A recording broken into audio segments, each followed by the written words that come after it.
Dear Senator McCain,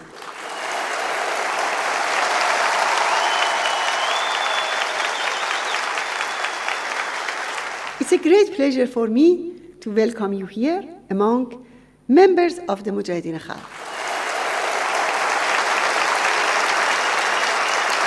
You have worked so hard for this safety.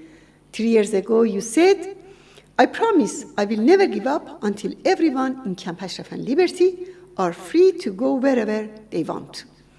You truly upheld your promise. The relocation of PMOI members was a great achievement. Their persistence and sacrifices, coupled with international support, made their relocation possible. During the 2009 uprisings in Iran, while the Iranian people's desire for freedom and democracy was brutally suppressed, the US government, unfortunately, remained silent. But the Iranian people have not given up their desire for change and will never do. We are more determined than ever to establish freedom and democracy in Iran. As the regime is engulfed in deepening crisis, we are closer than ever to achieving our goal.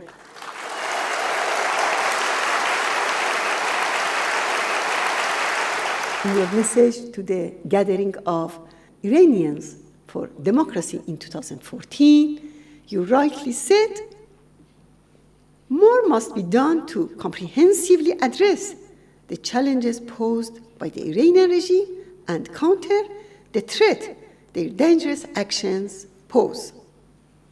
This regime is responsible for war crimes in Syria and must be evicted from Syria. Aside from the valuable humanitarian aspect, I believe that from a mere political standpoint, it's also the right policy. Experience has shown that this regime is incapable of changing its behavior. Thus, regime change in Iran is necessary for peace and stability in the region and for global peace and security. Only the Iranian people can and shall bring about the change. The Iranian resistance, the Mujahideen, are determined to overthrow this regime and establish democracy in Iran. They have been struggling for 52 years to realize this cause, and they will carry it on to the end. We only call for a firm policy on the regime, solidarity and political support for the Iranian people's aspirations for freedom and recognition of their right to resistance against the religious dictatorship ruling Iran.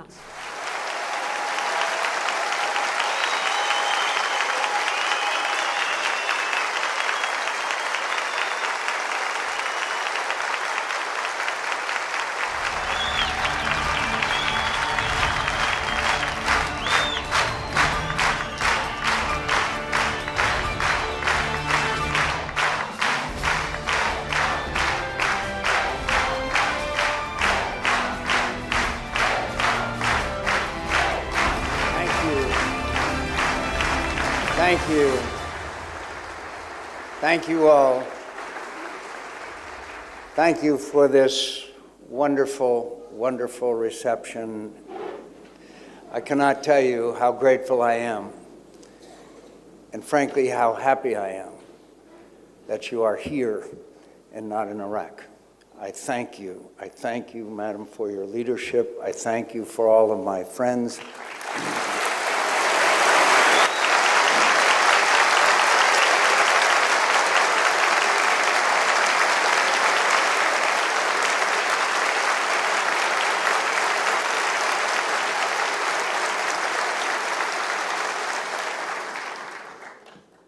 It goes without saying that we live in a very dangerous world. And we now see an Iranian government that is attempting to extend its influence and tyranny throughout the Middle East. It is a fact that Bashar Assad would not be in power today if it had not been for the Iranian Revolutionary Guard and the Iranian help and Hezbollah that came into Syria when Bashar Assad was about to fall. There's no doubt that the people in this room have suffered not only themselves, but in the loss of their loved ones because of the Iranian tyranny. And I express my condolences to everyone in this room who has lost a loved one as a result of Iranian tyranny and terrorism. So I am greatly moved by this reception. And I know that we have a long way to go. This is the first step. This is an example of the support that you were able to get in the United States of America, in the world, to get you to freedom. And I will never forget the effort that has been made by so many Americans. They've joined you in Paris time after time. And it's been a wonderful outpouring of concern and care and love for people who deserve better than what they had. I thank you for being an example to the whole world, that those people who are willing to fight and sacrifice for freedom will achieve it. And you are an example to everyone in the world that's struggling for it.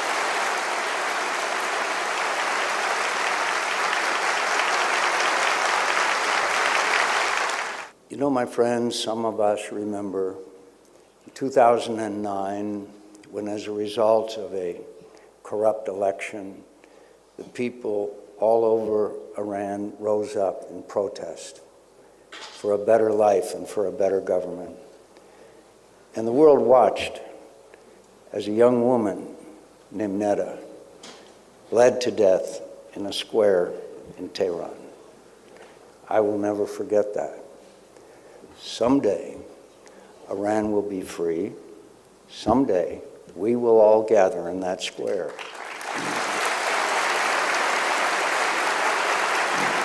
Someday, we will gather to dedicate a statue of that young woman who is the symbol of the fight against Iranian tyranny.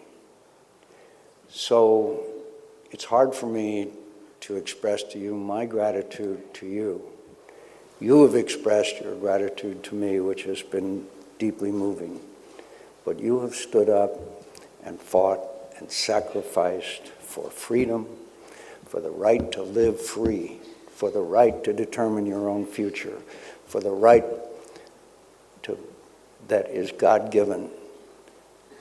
We have a most important part of our declaration that we believe that all men are created equal and endowed with certain inalienable rights.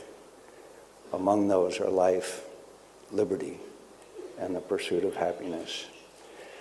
You have life, you have liberty, you have the opportunity to pursue happiness together, bonded together, forged in the fire of sacrifice, forged together in a common cause, that the rights of all people should be respected and worth the fighting for.